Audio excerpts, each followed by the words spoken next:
So I'll continue telling you the Toyota story. I at first I called the dealer. I set up an appointment. I wanted to do a test drive. I told her I don't want a lot of tech. I just need good tires. I'm going to be doing remote work. I'm going to be traveling. So I get there. It's a nice car. I'm not. I had bought Nissans. The past two new cars I bought were Nissans.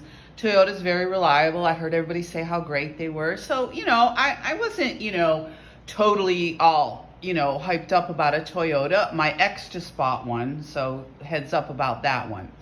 Up home to Steet Toyota, and the guy was an asshole to me. But this is what goes on with this coercive control. So anyway, I'll tell you a story about how foreign cars, my ex-husband was so obnoxious and abusive, him and his brother, about me buying a Nissan all those years ago. And I was an early adopter of Nissans, Apple computers.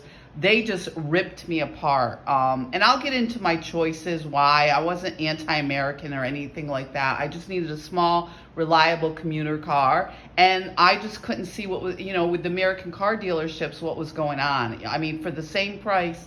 But anyway, I'll get into that. But anyway, I go to the dealer. So this woman says, oh yeah, we have one on the lot. It's a leftover, 2 years or something, had some miles on it. So I get there, this car is almost a $40,000 SUV. I mean, it was probably an ex-drug dealer. I mean, it's got every little bell and whistle you can think of, just about.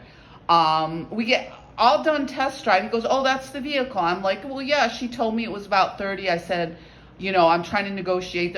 All of a sudden, he gets really obnoxious. This car that I test drove is almost a $40,000 car. I said, well, I can't pay $40,000 for a car.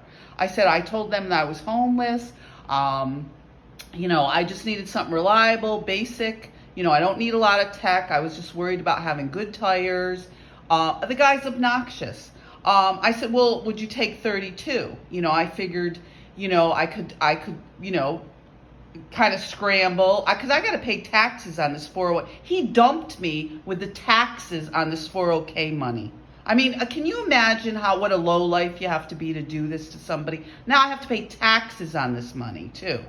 Be safe.